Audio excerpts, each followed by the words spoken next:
मालिकेच्या येणाऱ्या पुढील काही भागामध्ये आपल्याला जबरदस्त असा ट्विस्ट पाहायला मिळणार आहे. राजांच्या वाढदिवसाला आता गौरीने खूप मोठा मनावर दगड ठेवतच तिच्या पोटच्या पोरीला, पोटच्या लेकीला राजांसमोर हजर करत वाढदिवसाचं खूप मोठं गिफ्ट दिलेलं असतं. आणि तेव्हा अनिका आणि कामिनीला धक्के मारतच आता अन्नपूर्णाने घराबाहेर हाकललेलं असतं. हे सगळं कसं आणि कशामुळे घडलंय हेच आपल्याला या आजच्या ट्विस्टमध्ये जाणून घ्यायचंय, पाहायचंय. त्यामुळे व्हिडिओ शेवटपर्यंत नक्कीच पहा. तर आता प्रेक्षकांनो, आपण पाहतो इकडे गौरी फार चिंतेत असते, म्हणून मंदिरामध्ये जाते. मंदिरात गेल्यावर तिला गुरुजी भेटतात. आता गुरुजी मंदिरात भेटल्यानंतर ते म्हणत असतात, हे बघा, तुमच्या आणि मुलीच्या आयुष्यामध्ये येणाऱ्या ह्या 15 दिवसामध्ये खूप मोठी उलथापालथ होणार आहे. त्याचबरोबर इकडे ह्या 15 तारखेला तुमच्या नवऱ्याच्या आयुष्यामध्ये सुद्धा उलथापालथ होणार आहे आणि त्या दिवशी काय असणार आहे हे तुम्हाला माहिती आहे. तेव्हा गौरी मात्र फार मोठ्या चिंतेत असते. दुसऱ्या बाजूला आपण पाहतो की कामिनी हद्द सोडलेली असते. आता ती काय करते आणि काय नाही हे तिला समजत नसतं. खूप खालच्या थराला जाऊन कमळीच्या विरोधामध्ये कटकारस्थानं करत असते. तिला एका पॉइंटला जाऊन समजलेलं असतं की नाही, राजांची मोठी मुलगी इथे कमळीच आहे, अन्नपूर्णाची मोठी नात कमळीच आहे. ह्या गोष्टी एव्हाना तिच्या लक्षात आलेल्या असतात आणि त्याचमुळे तिने खूप मोठे डावपेच केलेले असतात. अन्नपूर्णाच्या नजरेत आता कामिनी पूर्ण पडलेली असते. तिनं अक्षरशः तिला आता इकडे फक्त ताकीद दिलेली असते, हे बघ, जर तू इथून पुढे वाट गेलीस किंवा कमळीच्या विरोधात जर काही केलंस तर धक्के मारून बाहेर काढेल. पण तेवढ्यात कामिनी गप्प बसेल. ती कामिनी कसली, ती म्हणत असते, बघ, एक ना एक दिवस ही गोष्ट मी सिद्ध करून दाखवेल की तुझी मुलगी ही कमळी जी आहे ना, ती तुझी मोठी नात नाहीच आहे. तेव्हा मात्र आता इकडे तिला राग येतो. तर दुसऱ्या बाजूला आपण पाहतो की इकडे गौरी किचनमध्ये असते आणि गौरी किचनमध्ये असताना आता ती म्हणत असते, खरं बघा, आपल्याला आता 15 तारखेला अन्नपूर्णा मॅडमच्या पुन्हा एकदा घरी जायचे. तेव्हा गौरी म्हणत असते, हो, कारण राजन सरांचा वाढदिवस आहे ना. तेव्हा नयनतारा विचार करते, तुम्हाला कसं माहिती की इकडे राजनचा वाढदिवस आहे म्हणून. तेव्हा आता इकडे ती म्हणत असते, नाही, त्या दिवशी मी असंच बोलताना त्या सर्व गोष्टी ऐकल्या होत्या आणि त्यामुळे मी फक्त तुम्हाला ते सांगितलं. त्यावर ती म्हणत असते, खरं खरं सांगताय का, हीच एक गोष्ट आहे का, दुसरी कोणतीच गोष्ट नाही का, तुम्ही खरं बोलताय का?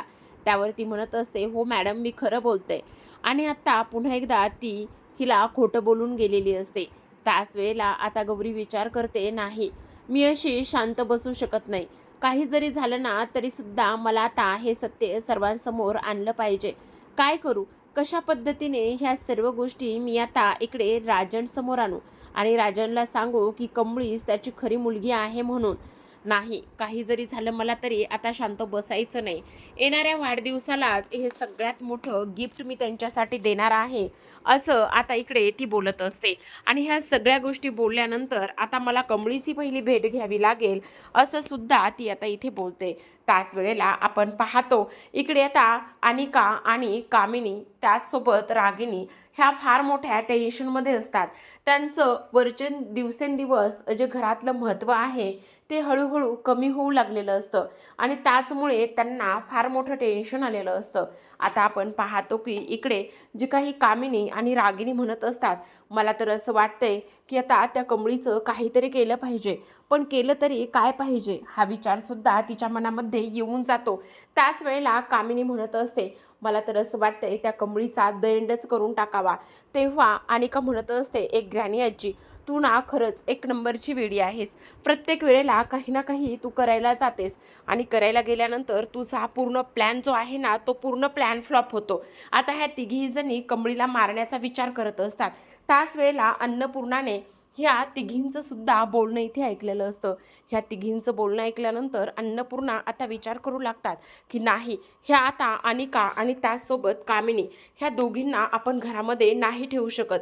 आणि त्याचमुळे आता इकडे ती त्यांच्या खोलीमध्ये येते आणि म्हणत असते, कामिनी आणि अनिका, हे बघा, तुम्हाला दोघींनाही सुधरायचं नाहीये.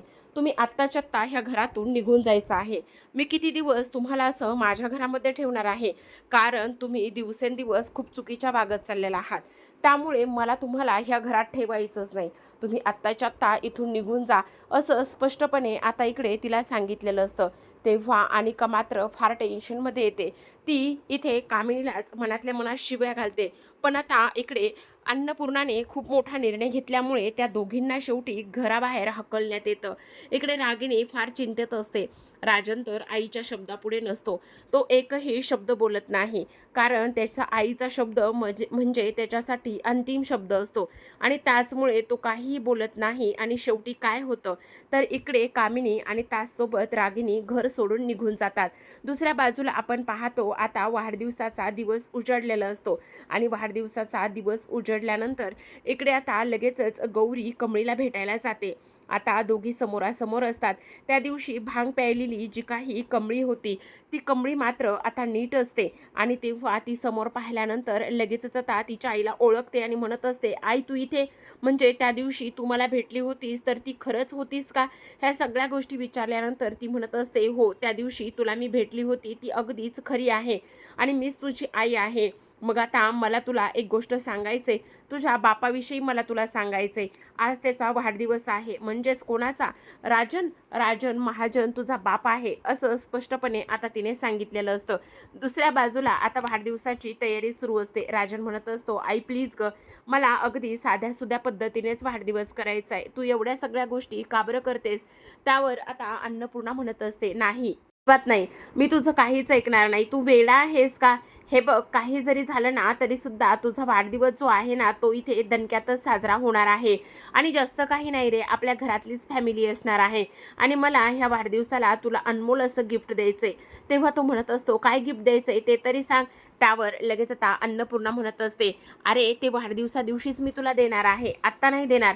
कारण अन्नपूर्णाने आणि सदानंद आजोबांनी असं ठरवलेलं असतं की आता कमळीचं लवकरात लवकर ऋषीसोबत लग्न लावून द्यायचं आणि हीच गोष्ट आता इकडे भेट म्हणून त्या राजनला देणार असतात. तर इकडे दुसऱ्या बाजूला आता रागिनी एकटीच असते. तिला फार टेन्शन आलेलं असतं. तिची मुलगी आणि आई कशा परिस्थितीत असतील, काय करत असतील, ह्या गोष्टींचा ती विचार करून करून थकलेली असते. तेव्हा आपण पाहतो की आता रागिनी इकडे अनिका आणि कामिनीला कॉल करत असते. पण तेवढ्यात राजन येतो आणि राजन तिच्या हातातला मोबाईल काढून घेतो आणि म्हणत असतो, अजिबात नाही, त्या दोघींना कॉल करायचा नाही. आता तुझा वाढदिवस आहे, प्लीज आजच्या दिवशी तरी तुझ्या मुलीला बोलावून घे ना. तेव्हा तो म्हणत असतो की नाही, अजिबातच नाही. तर आता वाढदिवसाची पूर्ण तयारी झालेली असते. सगळे गेस्ट वगैरे आलेले असतात. सगळेजण छान तयार होऊन आलेले असतात. तेवढ्यातच आता इकडे कमळी सुद्धा छान असा येल्लो रंगाचा कुर्ता पायजामा घालून आलेली असते. तिला पाहिल्यानंतर जो ऋषी आहे तो मात्र तिच्याकडे पाहतच राहतो. दुसऱ्या बाजूला आपण पाहतो आता गौरी तिथे आलेली असते. गौरी तिथे आली आहे ही गोष्ट मात्र सगळ्यांसाठी खूपच जास्त म्हणजे अपेक्षितच नव्हती की गौरी तिथे येईल, पण कमळीला माहिती होतं. आता गौरी तिथे येते, कमळीचा हात हातात घेते आणि राजनच्या हातामध्ये देते आणि सांगत असते, हीच आपली आपली मुलगी आहे. राजन, तुमची आणि माझी ही मुलगी आहे. ही गोष्ट सदानंद आजोबांना म्हणजे माझ्या बाबांना, सासरे बुवांना माहिती. तेव्हा अन्नपूर्णांना विश्वास बसतो. त्या कमळीच्या डोक्यावर आशीर्वाद देतात, हात ठेवतात आणि तेव्हा सगळेजण टाळ्या वाजवतात.